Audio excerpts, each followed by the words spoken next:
बिस्मिल्लाहिर्रहमानिर्रहीम। अस्सलाम वालेकुम डियर स्टूडेंट्स, कैसे हैं आप सब। मैं हूं बायोकेमिस्ट्री मतली मेमन एंड आप देख रहे हैं अहमद रज़ा एकेडमी। आज की इस क्लास में हम बात करेंगे वेट मैनेजमेंट की कि वेट मैनेजमेंट क्या होता है। अगर आप हमारी वीडियो पहली बार देख रहे हैं तो काइंडली हमारे चैनल को सब्सक्राइब करें और बेल आइकन पर प्रेस करें ताकि हमारी हर आने वाली न्यू वीडियो आप तक पहुंचती रहे। तो आइए स्टार्ट करते हैं। These are the objectives of weight management unit. First one is concept of appropriate body weight के बॉडी का अप्रोप्रिएट वेट क्या होता है। और उसके अलावा हम बात करेंगे एक्सेस वेट का relationship among the development of chronic disease के कौन सी डिजीज़ हमारी बॉडी में हो सकती हैं अगर हमारे बॉडी का वेट ओवर और एक्सेस हो जाए तो। Explain the concept of energy balance के एनर्जी बैलेंस क्या होता है। और calculate the body mass index जिसको हम BMI कहते हैं कि बॉडी मास इंडेक्स जो होता है वो किस तरह हम कैलकुलेट कर सकते हैं। Discuss the role of diet in weight management के जो डाइट है वो किस तरह हमारे वेट को मैनेज करती है। और कौन से रिस्क फैक्टर्स हैं पाकिस्तानी पीपल्स में जो उनका वेट बढ़ाते हैं। Role of exercise in weight management के जो एक्सरसाइज है वो किस तरह वेट को मैनेज करती है। और behaviour modification techniques in weight management जो हमारा बिहेवियर है अगर उसमें हम मॉडिफिकेशंस लाएं तो वो हमारे वेट को किस तरह मैनेज कर सकता है। और counsel a patient regarding to weight management कि हम किस तरह पेशेंट्स को काउंसलिंग कर सकते हैं ताकि वो अपना वेट मैनेज करें। आइए स्टार्ट करते हैं। तो सबसे पहले है वेट मैनेजमेंट के वेट मैनेजमेंट क्या होता है। Weight management refers to the practices and strategies use to achieve a maintain और healthy weight by focusing on balance diet physical activities modifications of lifestyle के जो वेट मैनेजमेंट है वो क्या है एक ऐसी प्रैक्टिसेस और स्ट्रेटजीज हैं जिनको हम यूज़ करके अपना जो बॉडी का वेट है उसको मेंटेन और हेल्दी बना सकते हैं। वो किस तरह हम बना सकते हैं। सबसे पहले बैलेंस डाइट जो हम बैलेंस डाइट ले रहे हैं वो बैलेंस होनी चाहिए। बैलेंस का मतलब क्या है कि उनमें proper amount of macro and micro nutrients होने चाहिए। फिज़िकल एक्टिविटी करनी है और मॉडिफिकेशंस ऑफ लाइफ स्टाइल जो हमारा लाइफ स्टाइल है हमें उसको मॉडिफाई करना है। किस तरह मॉडिफाई करना है। सबसे पहले हमें जो डाइट लेनी है वो क्या होनी चाहिए हेल्दी होनी चाहिए। उसमें प्रॉपर अमाउंट ऑफ न्यूट्रिएंट्स होने चाहिए। जंक फूड फास्ट फूड जो फैटी फूड्स हैं हमें उनको क्या करना है अवॉइड करना है उनसे। कॉन्सेप्ट ऑफ बॉडी वेट के बॉडी वेट का कॉन्सेप्ट क्या है क्या होता है बॉडी वेट द मास और quantity of heaviness in individual जो किसी इंडिविजुअल का जो हैवीनेस है जो उसका मास है उसको कहते हैं हम बॉडी वेट। ये जो बॉडी वेट है वो कौन बनाता है जो हमारी मसल्स हैं जो हमारे इंटरनल ऑर्गन्स हैं जैसे लिवर हो गया हार्ट हो गई किडनीज हो गई और उसके अलावा जो हमारे बोन्स हैं वो मिलकर क्या बनाते हैं बॉडी का वेट बनाते हैं। और it is expressed by the unit of kilogram और पाउंड जो हमारा बॉडी का वेट है वो हम किस में मेजर करते हैं वो हम मेजर करते हैं किलोग्राम और पाउंड्स में। Body weight of a person is measured according to the person's height. हमने पहले एक वीडियो रिकॉर्ड की है जिसका टाइटल है BMI में हमने ये सारी चीज़ें डिफ़ाइन की हैं कि हम किस तरह बॉडी वेट को मेजर कर सकते हैं। और जो नॉर्मल वैल्यू है हमारी बॉडी का जो BMI है वो क्या है। अगर हमारी बॉडी का जो BMI है वो ज़्यादा आता है तो हमें कौन सी डिजीज़ को फेस करना पड़ता है। अगर हमारी BMI लो है तो हम कौन सी कैटेगरी में आ रहे हैं। और हम किस तरह अपनी BMI को मैनेज कर सकते हैं कि जो बॉडी का वेट है हम मेजर करते हैं किसी पर्सन का उसकी हाइट के लिहाज से कि इसकी हाइट इतनी है तो उसका वेट इतना होना चाहिए। Weight is that maximally healthful for a person based on height but it is modified by factors such as gender कि जो किसी पर्सन का जो वेट है वो रिस्पॉन्सिबल है उसकी हाइट के हिसाब से कि इसकी हाइट जो इतनी है तो इसका वेट इतना होना चाहिए। और ये जो BMI है वो मॉडिफाई हो सकती है जैसे जेंडर अगर हम मेल और फीमेल की बात करें तो मेल और फीमेल में थोड़ा सा डिफरेंस आ सकता है क्योंकि जो मेल होते हैं वो मस्कुलर होते हैं और वो फिज़िकल एक्टिविटी में मशगूल होते हैं और उनकी हाइट भी ज़्यादा होती है। तो इसी वजह से जो मेल हैं वो ज़्यादा लंबे होते हैं बनिस्बत फीमेल के। और एज का अगर एज के लिहाज से भी क्या होता है, बीएमआई अफेक्ट होता है। किस तरह, जो चाइल्ड होते हैं उनकी एज बहुत कम होती है तो उनका वेट भी बहुत कम होता है, और उसके अलावा उनकी जो हाइट है वो भी कम होती है। तो और अगर जब के जो बच्चा है वो जैसे जैसे जवान होता जाएगा, अडल्ट होता जाएगा, तो उसका जो वेट है वो भी बढ़ता जाएगा, और उसके अलावा जो उसकी हाइट है वो भी बढ़ती जाएगी। तो ये फैक्टर्स हैं जो हमारी बीएमआई को अफेक्ट कर सकते हैं। बॉडी मास इंडेक्स, जिसको हम बीएमआई कहते हैं, कि body mass index is a measurement of human body shaped based on individuals mass और वेट एंड हाइट। जो किसी पर्सन का वेट है और उसकी जो हाइट है, उन दोनों को हम मिलाकर क्या करते हैं, बीएमआई को मालूम करते हैं, उसका वैल्यू कैलकुलेट कर सकते हैं। तो उनके लिए दो फार्मूलेज यूज़ किए जाते हैं। सबसे पहला फार्मूला है जिसको हम मैट्रिक सिस्टम फार्मूला कहते हैं, वो है बॉडी वेट। हमें क्या करना है, किसी पर्सन का जो वेट है वो लेना है किलोग्राम में, और उसको डिवाइड करना है किसके साथ, हाइट के साथ। लेकिन हाइट किस में होनी चाहिए, मीटर में होनी चाहिए। और उसके ऊपर क्या है, स्क्वायर को हम जो हाइट मिलेगी मीटर में, हम क्या करेंगे, उसको स्क्वायर देकर फिर उसका वैल्यू फाइंड आउट करेंगे।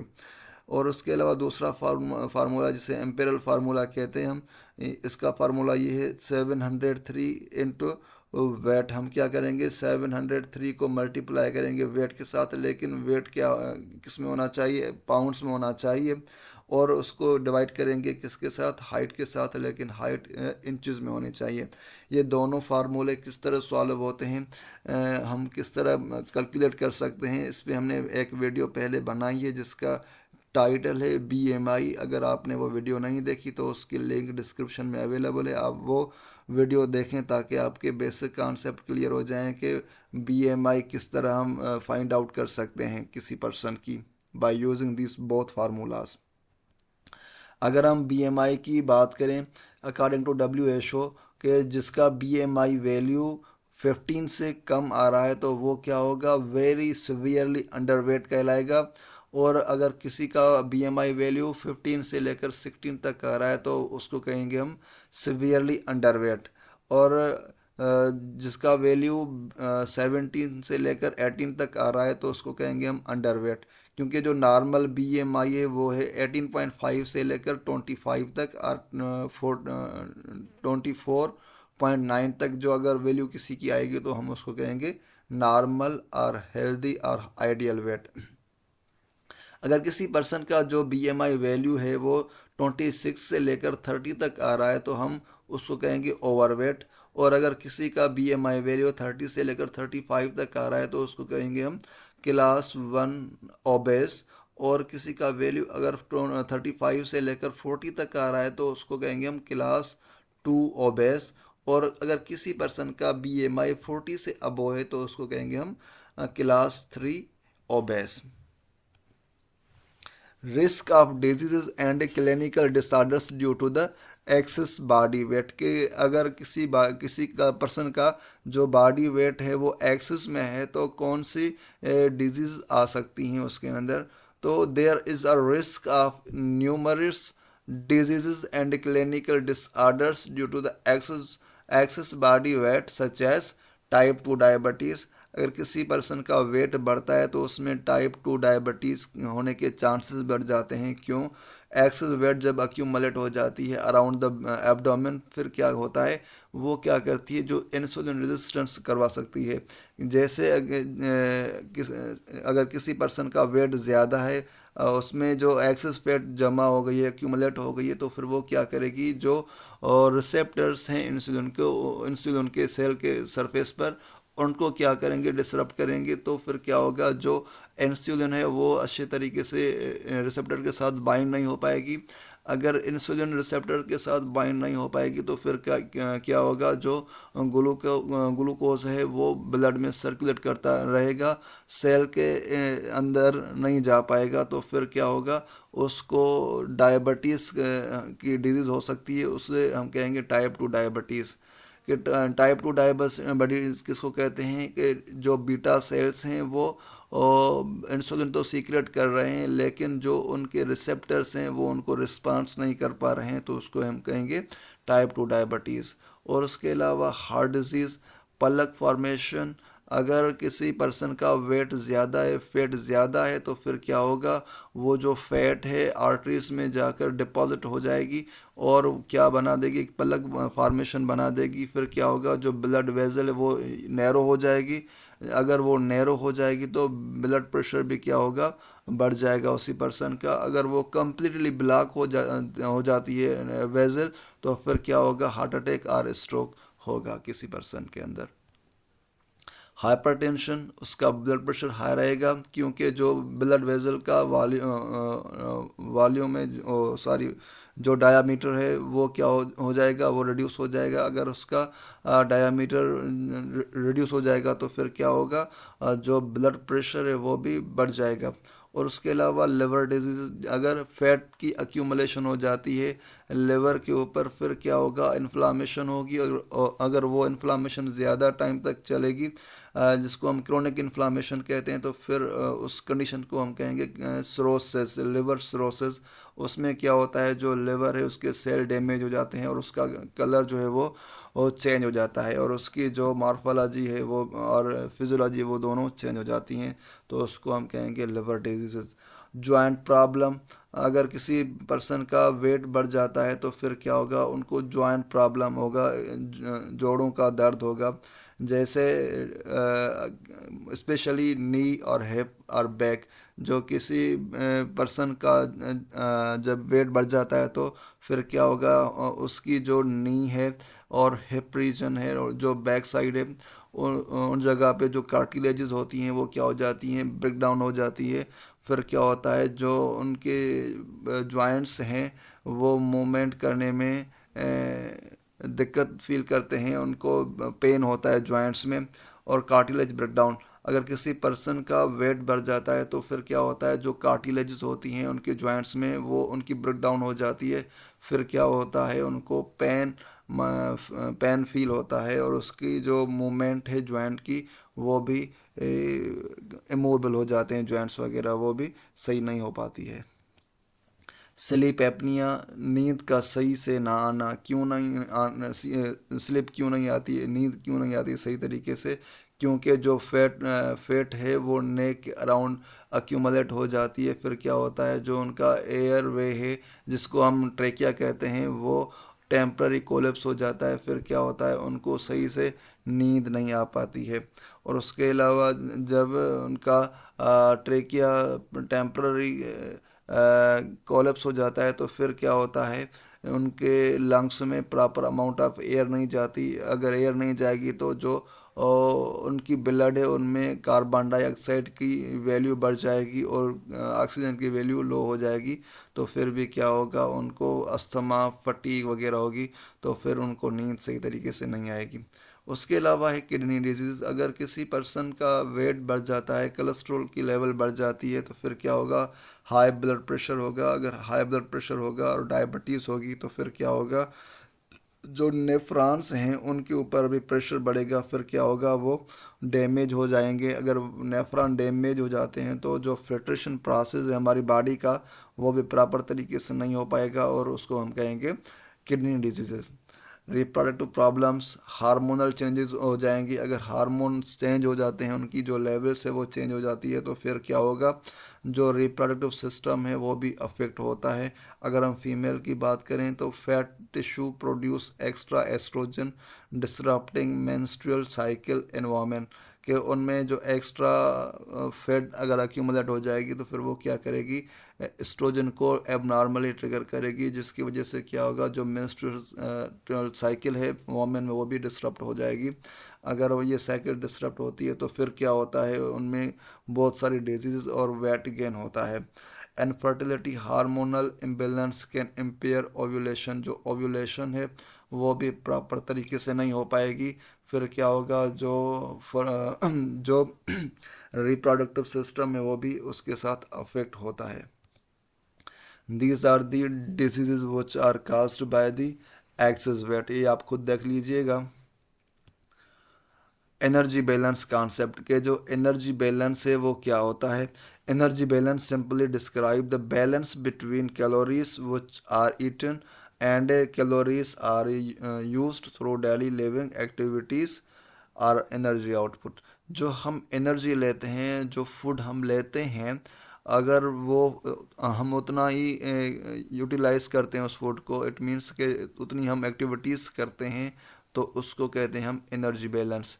कि जितना हम खा रहे हैं उतना कमा भी रहे हैं, तो उसको हम कहेंगे एनर्जी बैलेंस। अगर हम खा तो ज़्यादा रहे हैं, इनपुट ज़्यादा ले रहे हैं और आउटपुट हमारी कम है, तो उसको हम क्या कहेंगे, उसको हम कहेंगे पॉजिटिव एनर्जी बैलेंस। क्योंकि हम ज़्यादा खा रहे हैं और लेकिन उसको जो हम जितनी कैलोरीज ले रहे हैं उसको हम उतना यूटिलाइज नहीं कर पा रहे हैं। आप इस डायग्राम में देखें कि जितना हम खा रहे हैं, जितनी हम एनर्जी इनटेक कर रहे हैं, उतना ही हम क्या कर रहे हैं, उसको यूटिलाइज कर रहे हैं, तो उसको हम कहेंगे energy balance. In order to maintain your weight stay same as you are now, you need to have number of calories you take in matches number of calories you use। अगर आप healthy रहना चाहते हैं तो आपको क्या करना पड़ेगा, आप जितना कैलोरीज, जितना इनपुट ले रहे हैं, जितना फूड आप ले रहे हैं, तो आप उतना उसको यूटिलाइज भी कर दें। ऐसा ना हो कि आप ज़्यादा खा रहे हैं और उसको यूटिलाइज नहीं कर पा रहे हैं इतना, और आप कम खा रहे हैं और लेकिन उसको यूटिलाइज ज़्यादा कर रहे हैं, तो फिर ये क्या होगा, नेगेटिव एनर्जी बैलेंस होगा। तो आपको क्या करना है, आप जितना कैलोरीज ले रहे हैं आप उतना उसको यूज़ भी करें, यूटिलाइज भी करें। This relationship defined by the first law of thermodynamics which tells us that energy is neither really created nor destroyed but it is converted from one form to another form। कि जो energy है वो हम ना create कर सकते हैं और ना ही हम उसको डिस्ट्रॉय कर सकते हैं, लेकिन ये ऐसा होता है कि एनर्जी एक फॉर्म से दूसरे फॉर्म में हम क्या करते हैं, कन्वर्ट करते हैं। जैसे आपने ये फूड लिया, इस फूड में क्या थी, एनर्जी थी। आपने वो फूड इनटेक किया, वो एनर्जी आप कहाँ आ गई, आप आपके बॉडी के अंदर आ गई। आपने फिर क्या किया, वो जो आपकी बॉडी के अंदर एनर्जी आ गई है, आपने किसी एक्टिविटी के थ्रू उसको दूसरे फॉर्म में कन्वर्ट कर दिया। तो ये जो एनर्जी होती है हम इसको ना डिस्ट्रॉय कर सकते हैं और ना ही क्रिएट कर सकते हैं, लेकिन ये जो एनर्जी होती है वो किसी एक फॉर्म से दूसरे फॉर्म में कन्वर्ट हो जाती है। Negative and positive energy balance के कैलोरीज जितना हम ले रहे हैं उतना हम आउटपुट कर रहे हैं कि नहीं कर रहे हैं। अगर हम नेगेटिव एनर्जी बैलेंस की बात करें तो इसमें क्या होता है, वेट लॉस होता है। क्यों लॉस होता है, consume less calories than burn. कि जो हम कैलोरीज ले रहे हैं जितनी, उससे ज़्यादा हम क्या कर रहे हैं, यूटिलाइज कर रहे हैं, बर्न कर रहे हैं। तो इसी वजह से क्या होगा, जो वेट है किसी पर्सन का वो लॉस होता जाएगा। Decline metabolism, bone demineralisation, hormonal imbalance, inability to concentrate and reduction in physical performance. फिर क्या होगा, अगर आप बॉडी वेट, जो आपका एनर्जी बैलेंस है वो नेगेटिव है, तो इसमें क्या होगा, वेट लॉस होगा। फिर होता क्या है इसमें, जो आपका मेटाबॉलिज्म है वो डिक्लाइन होता है। आपके जो बोन्स हैं उनमें जो मिनरल्स पाए जाते हैं, जैसे कैल्शियम हो गया, फास्फोरस हो गया, तो वो क्या होगा, उनमें से वो निकलते जाएंगे और आपके बोन्स जो हैं वो वीक होते जाएंगे। और उसके अलावा जो हार्मोनल इम्बेलेंस हैं वो क्या होंगे, डिसरप्ट होंगे। और उसके अलावा अगर आपके हार्मोनल डिसरप्ट होंगे और आपके बोन्स डीमिनरलाइजेशन हो जाएंगे, फिर क्या होगा, आप कंसंट्रेट नहीं कर पाएंगे किसी भी काम के ऊपर। और उसके अलावा जो आपकी फ़िज़िकल परफॉर्मेंस है वो भी डिसरप्ट होगी, अगर आपकी बॉडी का वेट जो बैलेंस है वो नेगेटिव होगा तो। और उसके अलावा है पॉजिटिव एनर्जी बैलेंस। उसमें क्या होता है, आपका वेट बढ़ जाता है। क्यों, क्योंकि जितनी आप कैलोरीज ले रहे हैं उतनी आप यूटिलाइज नहीं कर पा रहे हैं, तो इसी वजह से क्या होगा, आपकी बॉडी का वेट बढ़ता जाएगा। बैलेंस डाइट, अगर हम बैलेंस डाइट की बात करें तो balance diet is a one that provide all the nutrients in required amounts and proper proportion. इसमें क्या होता है, हम जो डाइट लेते हैं वो हमें क्या प्रोवाइड करती है, सारे एसेंशियल न्यूट्रिएंट्स हमें प्रोवाइड करती है, जैसे कि कार्बोहाइड्रेट, प्रोटीन्स, लिपिड्स और उसके अलावा जो मिनरल्स हैं, विटामिन्स हैं, तो वो डाइट कहलाती है बैलेंस डाइट। के इसमें से हमें मिनरल्स भी मिल रहे हैं प्रॉपर अमाउंट में, विटामिन्स भी मिल रही हैं, और उसके अलावा जो मैक्रो न्यूट्रिएंट्स वो भी हमें प्रॉपर अमाउंट में मिल रहे हैं, तो उसको हम कहेंगे balance diet. These are the five foods which are essential for the balanced diet. First one is cereal and miles, pulses and beans, vegetables and fruits, milk and milky products, egg, meat and fishes, oils and fats, nuts and oil seeds. These are the five groups which provide proper amount of the macro and micronutrients। Role of diet in weight management, के जो diet है उसका role क्या है wait को manage करने में। तो सबसे पहले अगर हम बात करें बॉडी वेट की, कि body weight is regulated by the several mechanisms including genetics, physiological, logic and behavioural factors. जो बॉडी वेट है वो रेगुलेट होता है जेनेटिक्स के। अगर किसी की जो जेनेटिक्स है, उसके जो वालदेन हैं उनमें उनका जो वेट है वो ज़्यादा होता है, तो फिर क्या होगा, जो बच्चे होते हैं उनका भी वेट ज़्यादा होता है। और उसके अलावा फिजियोलॉजिकल और बिहेवियरल फैक्टर्स, के किसी का जो बिहेवियर है और किसी की जो फिज़िकल एक्टिविटी है वो अगर नहीं है, उनका जो बिहेवियर है, जो उनका लाइफ स्टाइल है वो भी हेल्दी नहीं है, तो फिर क्या होगा, वो उनका वेट बढ़ जाएगा। अगर उनका जो बिहेवियर है, जो उनकी फ़िज़िकल एक्टिविटीज़ हैं वो प्रॉपर तरीके से हैं, वो हेल्दी हैं, तो फिर क्या होगा, उनका वेट मैनेज होता जाएगा। और body weight is determined by the amount of energy that we intake as foods and amount of energy that we expend in the activities of our day। कि जो बॉडी वेट है वो हम determine करते हैं किसी पर्सन का उसके अमाउंट ऑफ एनर्जी से, कि वो कितना अमाउंट ऑफ एनर्जी ले रहा है फूड से और कितना एक्सपेंड कर रहा है और कितना यूटिलाइज करता है एनर्जी को डेली एक्टिविटीज़ में। की components of weight management, caloric balance, कि आपकी कैलोरिक बैलेंस होनी चाहिए, कि जितनी आप कैलोरीज ले रहे हैं आपको उतनी कैलोरीज बर्न भी करनी है। Macro nutrients and micro nutrient balance, कि आपको मैक्रो और माइक्रो जो न्यूट्रिएंट्स हैं वो प्रॉपर अमाउंट में लेने हैं।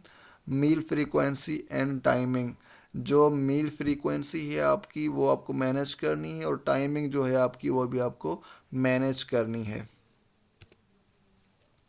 Factors responsible to gain weight among the people in Pakistan, कौन से रिस्क फैक्टर्स हैं जो रिस्पॉन्सिबल हैं वेट गेनिंग में पाकिस्तानी पीपल्स में। सबसे पहले है डाइटरी हैबिट्स, कि हम क्या करते हैं, हाई कैलोरी ट्रेडिशनल फूड्स लेते हैं, जैसे समोसे, पकोड़े, गुलाब जामुन, हलवा वगैरह लेते हैं हम। उसमें क्या होता है, कैलोरीज ज़्यादा होती हैं। जब हम ये यूटिलाइज़ करते हैं तो हमारी बॉडी के अंदर वो कैलोरीज अक्यूमुलेट हो जाती है in the form of fat. तो इसी वजह से भी क्या होता है, जो हमारी बॉडी का वेट है वो बढ़ जाता है। सेडेंट्री लाइफ स्टाइल, हम क्या करते हैं, जो हमारी लाइफ है वो सेडेंट्री है, उसमें हम फिज़िकल एक्टिविटीज़ नहीं करते। Lake of exercise, reduce physical activities, तो ये इसी वजह से भी क्या होता है, हमारी बॉडी का वेट बढ़ जाता है। कल्चर प्रैक्टिसेस, इसमें क्या होता है, सोशल गैदरिंग की जाती हैं, जैसे फैमिलीज़ क्या करती हैं, वो सेलिब्रेशंस करती हैं, पार्टीज़ वगैरह। फिर क्या करती हैं वो उसमें फूड वगैरह, जैसे हमने पहले बात की, समोसे, पकोड़े वगैरह, गुलाब जामुन वगैरह या हलवा वगैरह, या और भी सारे बहुत सारे फास्ट फूड्स वगैरह यूज़ करते हैं गैदरिंग में, तो फिर क्या होता है, उनका भी वेट बढ़ सकता है। इकोनॉमिक फैक्टर्स, जैसे जो पीपल जो अफोर्ड कर सकते हैं अफोर्डेबल अनहेल्दी फूड्स वगैरह, जो पैसे वाले लोग होते हैं वो क्या करते हैं, वो जंक फूड्स जैसे स्नैक्स वगैरह, जैसे फास्ट फूड हो गया, वो ऐसे फूड्स अफोर्ड कर सकते हैं जो अनहेल्दी होते हैं, जैसे समोसे, पकोड़े, फास्ट फूड वगैरह। ये क्या हैं, ये होते तो टेस्टी हैं, लेकिन ये क्या होते हैं, हमारी बॉडी के लिए इतने हेल्दी नहीं होते। फिर हम क्या करते हैं, उनको यूटिलाइज़ करते हैं, तो फिर क्या होता है, उनका नेगेटिव असर हमारी बॉडी के ऊपर पड़ता है और हमारी बॉडी का वेट बढ़ता जाता है। Limit access to healthy foods, उनके पास पैसे ज़्यादा होते हैं, फिर वो क्या करते हैं, वेजिटेबल्स को और फ्रूट्स वगैरह को अवॉइड करते हैं, तो इसी वजह से भी क्या होता है, उनका जो मेटाबॉलिज्म है वो डिस्टर्ब रहता है और उनकी बॉडी का वेट बढ़ जाता है। और उसके अलावा कुछ ऐसे पीपल होते हैं जो उनकी जो इनकम होती है वो क्या होती है, वेरी लो होती है। फिर वो क्या करते हैं, वो हेल्दी फूड्स जैसे फ्रूट्स वगैरह हो गए जिनमें से हमें मैक्रो न्यूट्रिएंट्स प्रॉपर अमाउंट में मिलते हैं, वो यूटिलाइज नहीं कर पाते। फिर भी क्या होता है, उनकी बॉडी का जो वेट है वो भी डिस्टर्ब रहता है। Medical and genetic factors, medical and genetic factors भी हो सकते हैं जिसकी वजह से वेट बढ़ जाता है। जैसे अगर हम बात करें मेडिकल कंडीशंस की, तो इसमें क्या होता है, जो उनकी हार्मोन्स हैं वो डिसरप्ट रहते हैं, जिसकी वजह से क्या होता है, उनका वेट बढ़ जाता है। जैसे हाइपोथायराइडिज्म, जो थायराइड हार्मोन्स होते हैं उनकी प्रोडक्शन लेस अमाउंट में होती है। और उसके अलावा इंसुलिन रेजिस्टेंस, अगर किसी पर्सन की बॉडी में जो इंसुलिन रेजिस्टेंस है, जिसको हम टाइप 2 डायबिटीज़ कहते हैं, तो उसकी वजह से भी क्या होता है, वेट बढ़ सकता है। और उसके अलावा है जेनेटिक, कि किसी पर्सन की जो जेनेटिक है, जो जेनेटिकली वो क्या है, वो उनका जो पेरेंट्स वगैरह हैं उनमें क्या होता है, उनका वेट ज़्यादा होता है, फिर उनके बच्चों का भी वेट ज़्यादा होता है, क्योंकि वो उनकी जीन का मसला है, जेनेटिक का मसला है। Mental health and stress, mental health और स्ट्रेस की वजह वजह से भी क्या होता है, उनका वेट बढ़ जाता है। क्योंकि स्ट्रेस ईटिंग, अगर हम स्ट्रेस में कुछ खाएंगे तो उनका फिर क्या होगा, ज़्यादा अमाउंट में खा जाएंगे, तो इसी वजह से भी क्या होगा, हमारा वेट बढ़ सकता है। और स्लीप डेप्रीवेशन, अगर हमारी नींद अच्छी नहीं है तो फिर भी क्या होता है, जो हमारे हार्मोन्स होते हैं वो भी इनबैलेंस हो जाते हैं, जिनकी वजह से हमारा वेट बढ़ सकता है। एडवर्टाइजिंग एंड मार्केटिंग, फिर क्या होता है, जो न्यू फूड्स वगैरह आते हैं उनकी जो एडवर्टाइजिंग है, जो मार्केटिंग की जाती है, फिर उनका असर भी हमारे नौजवान नस्ल पर पड़ता है। कैसे कि वो क्या करते हैं, मीडिया को यूज़ करते हैं, वो जब देखते हैं कि ये फूड्स न्यू मार्केट में लॉन्च हुए हैं, फिर वो क्या करते हैं, वो फूड्स लेते हैं, जिनकी वजह से उनका वेट बढ़ जाता है, क्योंकि उनमें हाई कैलोरीज होती हैं, ज़्यादा अमाउंट में फ़ैट होती है। तो वो क्या हो जाती है, उनकी बॉडी में अक्यूमुलेट होना स्टार्ट हो जाती है, फिर क्या होता है, उनका जो वेट है वो बढ़ जाता है। Urbanisation, lifestyle, busy lifestyle, urban residents often rely on fat food due to lack of time for home cooked meals। वो क्या करते हैं, उनके जो लाइफ स्टाइल वो क्या होता है, बहुत बिजी होता है, फिर वो क्या करते हैं, अपने घर का बना हुआ फ्रेश फूड वो नहीं टाइम पे ले पाते हैं, फिर वो क्या करते हैं, फास्ट फूड वगैरह शॉप से मंगवा कर वहाँ से वो खा लेते हैं। फिर क्या होता है, उनमें फ़ैट का अमाउंट ज़्यादा होता है और उनकी फ़ैट जो है उनकी बैली के अराउंड अक्यूमुलेट होना स्टार्ट हो जाती है, फिर वो क्या हो जाते हैं, ओबेस हो जाते हैं। Role of exercise in weight management, के जो एक्सरसाइज है उसका रोल क्या है वेट मैनेजमेंट में। सबसे पहले है बर्न कैलोरीज। अगर हम एक्सरसाइज करेंगे तो फिर क्या होगा, जो हमारी बॉडी के अंदर जो एक्सेस अमाउंट में कैलोरीज स्टोर हो गई हैं वो क्या हो जाएंगी, बर्न होना स्टार्ट हो जाएंगी। फिर क्या होगा, हमारी बॉडी का जो वेट है वो भी मैनेज होता रहेगा। और उसके अलावा हम एक्सरसाइज करेंगे तो जो हमारा मेटाबॉलिज्म है वो बूस्ट हो जाएगा। बूस्ट का मतलब क्या है, वो बढ़ जाएगा। अगर हमारी बॉडी का जो मेटाबॉलिज्म है वो ज़्यादा होगा तो फिर क्या होगा, जो एक्स्ट्रा अमाउंट में फ़ैट वगैरह है वो भी बर्न होना स्टार्ट हो जाएगी। फिर क्या होगा, हमारी बॉडी का वेट है वो भी मैनेज हो जाएगा। बिल्ड मसल मास, अगर हम एक्सरसाइज करते हैं तो फिर क्या होगा, लीन मसल्स हमारी बढ़ जाएंगी। फिर वो क्या करती हैं, वो कैलोरीज को बर्न करती हैं इन द रेस्ट। तो इसी वजह से भी क्या होगा, जो हमारी बॉडी का वेट है वो भी लॉस होना स्टार्ट हो जाएगा। तो आपको एक्सरसाइज डेली बेसिस पे करनी है ताकि आपका वेट मैनेज हो जाए।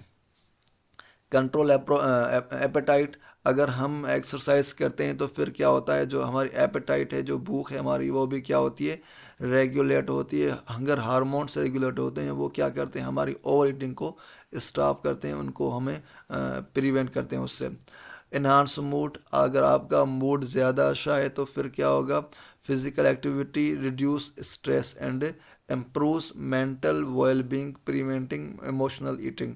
अगर आपका मूड है शायद आप क्या करेंगे, अगर फिज़िकल एक्टिविटी करेंगे तो फिर आपकी जो स्ट्रेस है वो भी रिड्यूस हो जाएगी और आपकी जो मेंटल हेल्थ है वो भी बेहतर हो जाएगी। फिर क्या होगा, आप जो इमोशनल ज़्यादा खा लेते हैं वो आप ज़्यादा नहीं खा पाएंगे।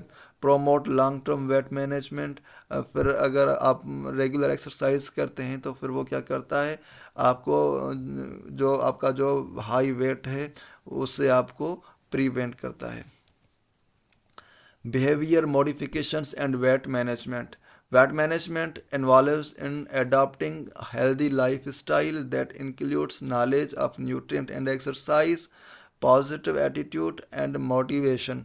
अगर हम बिहेवियर की बात करें कि बिहेवियर किस तरह आपकी वेट को मैनेज कर सकता है, तो उसकी वजह से अगर हम बात करें न्यूट्रिशन की, कि अगर आपको न्यूट्रिशन की नॉलेज है कि न्यूट्रिशन क्या होती है, किस तरह की न्यूट्रिशन हमें लेनी चाहिए, और एक्सरसाइज के आपको अगर बेनिफिट्स पता हो को एक्सरसाइज हमें कितने बेनिफिट्स प्रोवाइड कर रही हैं, और आपका पॉजिटिव एटीट्यूड होना चाहिए और आपका मोटिवेशन पावर ज़्यादा होना चाहिए कि हम ये जो एक्सरसाइज कर रहे हैं, ये जो हम न्यूट्रिशन ले रहे हैं, तो ये हमें क्या करेगी, हमारा जो वेट है हम वो मेंटेन हो जाएगा इन फिज़िकल एक्टिविटी से, इन हैबिट से।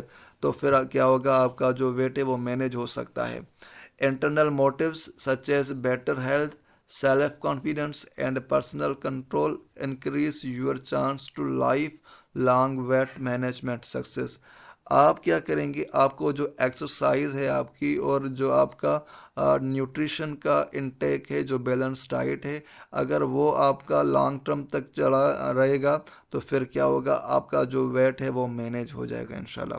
तो आपको क्या करना है, सबसे पहले खुद पे आपको कंट्रोल करना है कि जो हम फूड्स ले रहे हैं वो फूड्स क्या होने चाहिए, वो हेल्दी होने चाहिए।